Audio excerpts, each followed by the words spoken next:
Topic is evolution of aortic arch, অর্থাৎ aortic আর্চে কীভাবে তার অভিব্যক্তি সাথে সাথে তার পরিবর্তন ঘটেছে সেটা আজকে আমরা জানবো। প্রথমত বলা হয়েছে 1628 খ্রিস্টাব্দে উইলিয়াম হার্ভে ফার্স্ট এই বিষয় নিয়ে তিনি আলোকপাত করেন এবং ব্লাডের যে সার্কুলেশন অর্থাৎ রক্ত সংবহন প্রক্রিয়াটাকে সম্বন্ধে তিনি প্রথম ডেসক্রাইব বা অবজারভেশন করেছেন। তার পরবর্তীকালে মার্সেলি ম্যালপিজি তার ক্যাপিলারি ডিসকভারের মাধ্যমে তার পুরো সার্কুলেটরি সিস্টেমটাকে তিনি ডেসক্রাইব করেন। এর পরবর্তীকালে অ্যাওটিক আর্চের সংজ্ঞা দিতে যদি যাওয়া হয় তাহলে কি অ্যাওটিক আর্চ না বলা হয়েছে ঊর্ধ্ব যে রক্তবাহ আমাদের ভেন্ট্রাল সিস্টেম বা অ্যাওটিক আর্চের মধ্যে ভেন্ট্রাল সিস্টেমের মধ্যে দেখতে পাই, সেক্ষেত্রে যে সমস্ত ভেন্ট্রাল অ্যাওটিক আর্চগুলো থেকে উৎপন্ন লাভ করবে এবং ভিসারাল বা ফ্যারিঞ্জিয়াল আর্চের মধ্য দিয়ে এটা অগ্রসর হবে এবং পরবর্তীকালে সেটা দুটো ভাগে ভাগ হয়ে গিয়ে চূড়ান্ত পর্যায়ে সেটা ডরসাল অ্যাওটা সঙ্গে যুক্ত হবে, তখন তাকে আমরা বলছি কি অ্যাওটিক আর্চ। এই অ্যাওটিক আর্চটা যেভাবে হলো, যেটা এখন আমি বললাম, দেখো প্রথমত ভেন্ট্রাল অ্যাওটা, আমি ছবিটা একবার দেখাবো। এখানে দেখো এই সাইডটা হচ্ছে ভেন্ট্রাল অ্যাওটা। এই ভেন্ট্রাল অ্যাওটার বলা হয়েছে অগ্রভাগগুলো থেকে দেখো দুটো করে দুদিকে ব্রাঞ্চ বেরিয়ে গেছে, এটাকে আমরা বলছি অ্যাওটিক আর্চ। এই যে দুটো করে ব্রাঞ্চ বেরিয়ে গেছে, এই দুটো ব্রাঞ্চকে বলছে অ্যাওটিক আর্চ। এটা কি করছে, গলবিলীয় অংশের সাথে সাথে এই গলবিলীয় যে অংশ এটা হচ্ছে পোস্টিনারির একটি অংশ, এটা ফুলকা ব্যবধানের সাথে সাথে পৃষ্ঠদেশে উন্মুক্ত হবে, এসে দুটো ভাগে ভাগ হবে এবং পশ্চাৎ দিকে প্রসারিত হতে হতে এটা কি করছে, ডরসাল অ্যাওটা তৈরি করবে। আর এই অংশটাকে আমরা প্যারালাল বা পেয়ার ডরসাল অ্যাওটাও বলতে পারি, তার সাথে সাথে রেডক্স অ্যাওটাও বলা যেতে পারে এটাকে। এই দিকটা হচ্ছে সম্মুখ অংশ, যেটাকে সামনের দিক বলছি আমরা, এটাকে পেছনের দিক বলা হচ্ছে। পেছনের দিকটা থাকছে ডরসাল অ্যাওটা উৎপন্ন হয় দুটোভাবে যুক্ত হয়ে গিয়ে, আর একটাতে বলা হয়েছে ভেন্ট্রাল অ্যাওটা।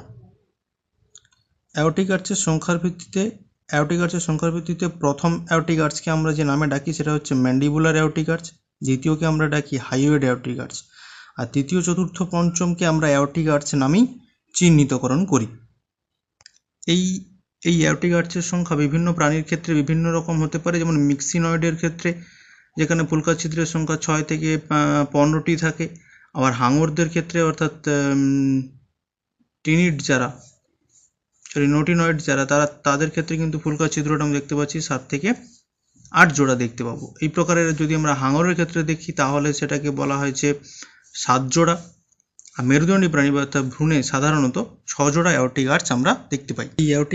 এই অ্যাওটিক আর্চে আমরা আরেকটা জিনিস দেখতে পাবো, সেটা হচ্ছে কি না, এই যে অ্যাওটিক আর্চে দুটো ভাগ হয়েছিল আমি দেখিয়েছিলাম, ওই ভাগটার ক্ষেত্রে দুটো জিনিস আমরা লক্ষ্য করব।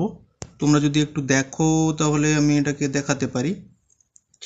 দেখো এটাকে, এই যে দুটো ভাগে এখানে ভাগ হয়ে গেছে, একটা ভাগকে আমরা কি বলছি অ্যাফারেন্ট, আর একটাকে বলেছি ইফারেন্ট। অর্থাৎ অ্যাফারেন্ট থেকে কি হচ্ছে না, ভেন্ট্রাল অ্যাওটা থেকে ফুলকায় রক্ত সংবহন হয়, আর বহিঃফুলকা দ্বারা অর্থাৎ অ্যাফারেন্ট যে ব্রাঞ্চিয়াল দ্বারা এটা কোথায় চলে যাচ্ছে না, ফুলকা থেকে রক্তটা কোথায়, রেডক্স অ্যাওটিতে, অর্থাৎ এই যে অংশটাতে পৌঁছে যাচ্ছে, যার মাধ্যমে সেটা অ্যাওটিক আর্চের মধ্য দিয়ে পরিবাহিত হতে পারে ফুলকা বা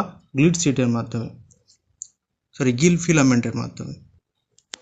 মেরুদণ্ডীদের বিভিন্ন শ্রেণীতে অ্যাওটিক আর্চের সমূহ বা অ্যাওটিক আর্চ সমূহ, মানে কীভাবে এর ইভলিউশনটা হলো। প্রথমত আমরা দেখবো যে সাইক্লোস্টোমাটা, এটাও একদম প্রিমিটিভ বা আদি যে জায়গা থেকে এসছে। তো এদের ক্ষেত্রে আমরা কি দেখতে পাচ্ছি যে ফুলকাথলির যে যে পাউচগুলো থাকবে সেগুলোর সাথে সাথে অ্যাওটিক আর্চের কিছু সংখ্যার পরিবর্তন হচ্ছে।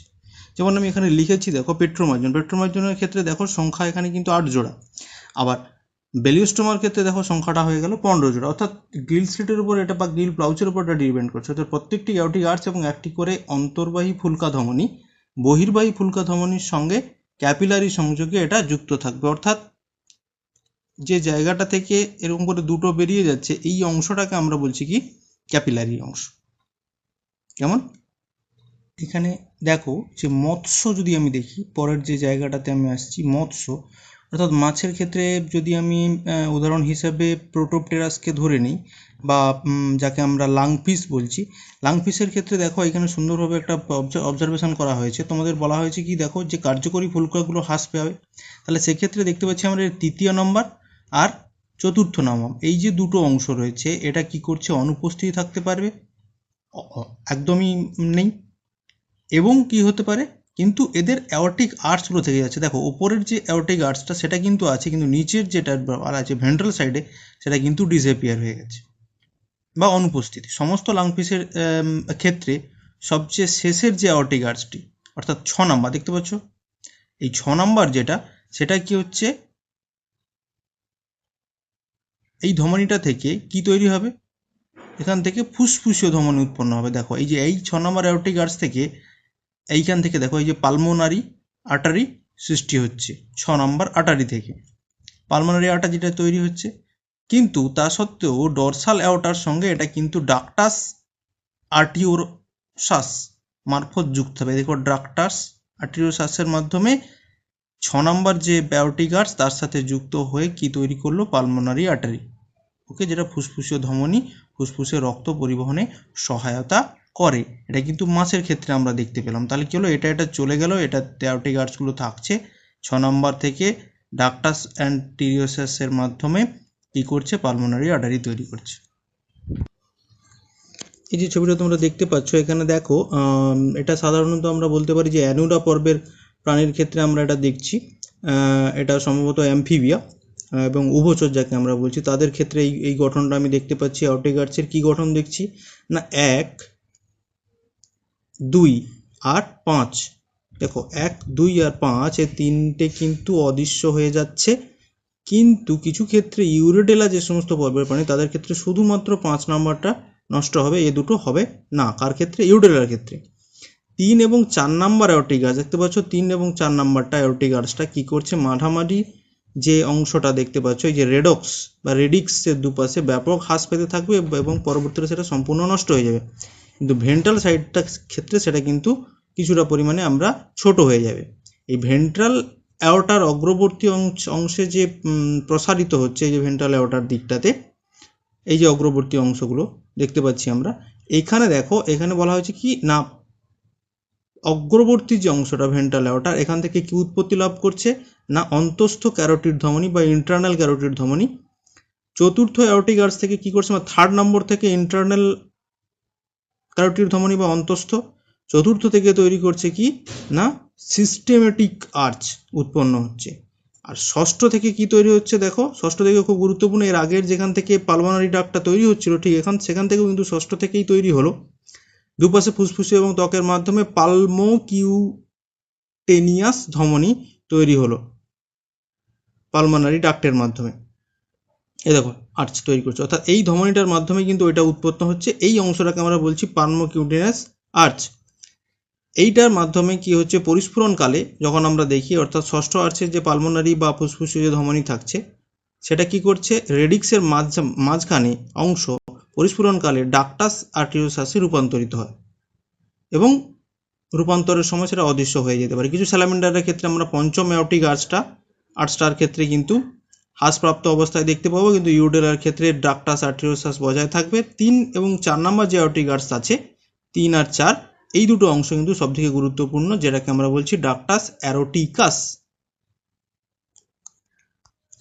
এবারে আসছি আমি রেপটাইলস বা সরীসৃপ যাদের আমরা বলছি লিজার্ড পর্বের প্রাণী, তাদের ক্ষেত্রে আমরা কি দেখছি, 3, 4 আর 6 এই যে জোড়াটা, এই জোড়াটা কিন্তু থেকে গেছে। কিন্তু এখানে দেখতে পাচ্ছি দেখো 4 নাম্বারটার ক্ষেত্রে কিছু একটা সমস্যা হয়েছে, মানে এটা থাকবে না বা কিছু একটা হচ্ছে।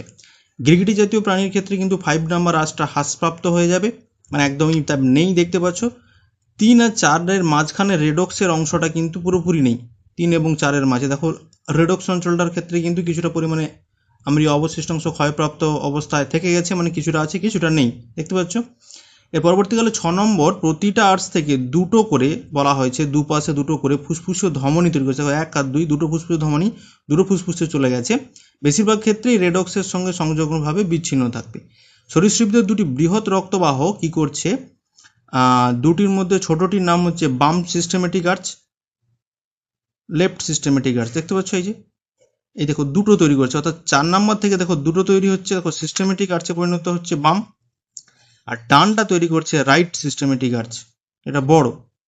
এভাবে অপেক্ষাকৃত যেটা বড় সেটা হচ্ছে বাম, রাইট, লেফট হচ্ছে আমাদের বাম আর যেটা বড় সবচেয়ে যেটা সেটাকে বলছি আমরা ডান অর্থাৎ রাইট। দুটো ভাগে ভাগ হয়ে যাচ্ছে 4 নাম্বারটি। দেখো এইটা হচ্ছে বার্ডের ক্ষেত্রে। এরপরে রেপটাইলসের পরে আমি বার্ডে আসছি। বার্ডের ক্ষেত্রে খুব ইজিলি প্রসেস, অর্থাৎ দেখতে পাচ্ছ বাম পাশে কিছু অংশ যেখানে বলা হয়েছে চতুর্থ অ্যাওর্টিক আর্চ কি করছে আর তার রেডক্স ডরসালের সঙ্গে সংযোগ বিচ্ছিন্ন করছে। দেখতে পাচ্ছ সংযোগ বিচ্ছিন্ন হয়ে গেছে এখানটাতে। এরপরে ভেন্ট্রাল অ্যাওর্টিক আর্চ, ভেন্ট্রাল যে অ্যাওর্টা এই যে অঞ্চল, এটা কি দুটো ভাগে ভাগ হয়ে যাচ্ছে, একটা ইন্টারনাল অংশ আর একটা হচ্ছে এক্সটার্নাল অংশ। ইন্টারনালটা বলা হচ্ছে সিস্টেমেটিক আর্চের সঙ্গে যুক্ত হচ্ছে, আর একটা বলা হচ্ছে পালমোনারি বা ফুসফুসীয় অ্যাওর্টার সঙ্গে যুক্ত হচ্ছে। এরপরে যে জায়গাটা সেটা হচ্ছে ডান দিকে ভেন্ট্রাল অ্যাওর্টা দুটো অংশে ভাগ হলো। এবার ডান দিকে চতুর্থ যে অ্যাওর্টিক আর্চটা ছিল এটা কি করছে, রেডক্সের বা বলা হচ্ছে যে সিস্টেমেটিক চতুর্থটা সিস্টেমেটিক অ্যাওর্টিক আর্চটা ত্যাগ করে দিয়ে এই সিস্টেমেটিক দিকে না গিয়ে সে কী করছে, সরাসরি কী করছে, ডাক্টাস অ্যান্টেরিয়াসাস তৈরি করবে এবং যেটা কি করছে পরবর্তীকালে ডরসাল অ্যাওর্টা গঠন করতে সহায়তা করবে। এই ডরসাল অ্যাওর্টা সমগ্র দেহে অক্সিজেন সমৃদ্ধ রক্ত পরিবহনে কি করছে, সহায়তা করছে এই ডরসাল অ্যাওর্টা 4 নাম্বার থেকে যেটা উৎপত্তি লাভ করলো। এর পরবর্তীকালে বলেছে ডরসাল অ্যাওর্টা তৈরি হলো এবং ডান নিলয় থেকে উৎপন্ন ফুসফুসীয় অ্যাওর্টা থেকে, এখান থেকে দেখতে পাচ্ছ ডান দিকের নিলয় থেকে তৈরি হলো, এটা বলেছে ফুসফুসীয় ধমনীদ্বয়ে বিভক্ত হয়ে গেল ফুসফুসীয় অ্যাওর্টাটা। প্রকৃতপক্ষে এটা কিন্তু ষষ্ঠ এই অ্যাওর্টিক আর্চেরই একটা অংশ। সাপোজ জন্মানোর পূর্বেই ডান দিকের ডাক্টাস অ্যাওর্টিকাস বজায় থাকবে, ডাক্টাস অ্যাওর্টিকাসটা, এবং যা ফুসফুসীয় ধমনী, এবং ডান দিকের মাঝের অংশ ডিম ফুটে বাচ্চা জন্মালে এটি বন্ধ হয়ে যাবে। কোথায় আছে তাহলে, ডাক্টাস আর্টিওসাস বজায় থাকবে, এই যে এইটা। তার পরবর্তীকালে যখন এটা পূর্ণাঙ্গতা লাভ করবে সেটা তখন ভেঙে গিয়ে এটা সরাসরি একটা লিঙ্ক তৈরি করবে। কেমন? ম্যামালের ক্ষেত্রে আমরা দেখছি যে যে হচ্ছে যে অনলি যে সিস্টেমেটিক আর্চ দেখতে পাচ্ছ এখানে রাইট সিস্টেমেটিক আর্চ, এটা লেফট সিস্টেমেটিক আর্চ। তো একটু আগে যেখানে আমরা দেখেছিলাম এর একটা অংশে ছিল, সেই রাইট সিস্টেমেটিক আর্চ থেকে আমাদের কি তৈরি হচ্ছে ম্যামালের ক্ষেত্রে, ব্রেন তৈরি হচ্ছে based on their right aortic arch. 4 number যে অ্যাওর্টিক আর্চ সেখান থেকে কিন্তু প্যাড জয়েনিং হিসেবে দুটো সেকশন তৈরি হয়ে যাচ্ছে। দেখতে পাচ্ছ একটা রাইট সাবক্লেভিয়ান আর একটা লেফট সাবক্লেভিয়ান, যেটা আমাদের কোথায় পৌঁছে যাচ্ছে, right systematic arch during the embryonic development, and the right aortic arch 3 and parts of the neutral and dorsal aorta contribute from the carotids অর্থাৎ এটা উৎপাদন করতে সাহায্য করছে ক্যারোটিডস। তো সেক্ষেত্রে আমরা দেখতে পাচ্ছি যে চতুর্থ সিস্টেমেটিক আর্চটা অবলুপ্তি ঘটে গেল। চতুর্থ সিস্টেমেটিক আর্চ তুমি আর দেখতে পাচ্ছ না এখানে। এছাড়া যেটা বললাম যে চতুর্থ আর্চ এবং সিস্টেমেটিক অ্যাওর্টায় পরিণত হবে। তার পরবর্তীকালে এই জায়গা থেকে দুটো সাবক্লেভিয়ান অংশ তার তৈরি হচ্ছে। মোস্ট অফলি সাবক্লেভিয়ান অংশটা এখানে উৎপন্ন হবে, যেটা আমাদের কোথায় পৌঁছে যাচ্ছে, ব্রেনে পৌঁছে যাচ্ছে, ভ্রূণে। এবং স্তন্যপায়ীর প্রথম দিকে এই অংশে দেখতে পাচ্ছ এখানে ডাক্টাস অ্যাট্রিয়াস থাকে, যখন পরিণত দশা হয়ে যায় তখন এটা আর থাকে না, এটা সরাসরি চলতে শুরু করে। এবং এই ডাক্টাস অ্যাট্রিওসাস ফুসফুসীয় অ্যাওর্টা এবং সিস্টেমেটিক অ্যাওর্টার অন্য সংযোজন পথ স্থাপন করে এবং জন্মানোর আগে এটি কার্যকর থাকবে, অর্থাৎ এই অংশটা কার্যকর থাকে। শাবক শেষ হয়ে যাওয়ার পরে এটা অবরুদ্ধ হয়ে গিয়ে সিস্টেমেটিক আর্চের মাধ্যমে খুব সুন্দরভাবে এখান থেকে এটা সিস্টেমটা চলতে থাকে। অর্থাৎ যে ডেভেলপমেন্টটা আমরা দেখলাম সেটা খুব ইজি প্রসেস, যার মাধ্যমে খুব সহজেই বোঝা যাচ্ছে যে একদম সরলীকরণ থেকে কিভাবে জটিল প্রক্রিয়ার মধ্য থেকে আমাদের ফুসফুস আর হৃৎপিণ্ড উৎপন্ন হলো এবং সেটা কিভাবে কানেক্ট হলো অ্যাওর্টিক আর্চের মাধ্যমে সেটা আমরা দেখতে পেলাম।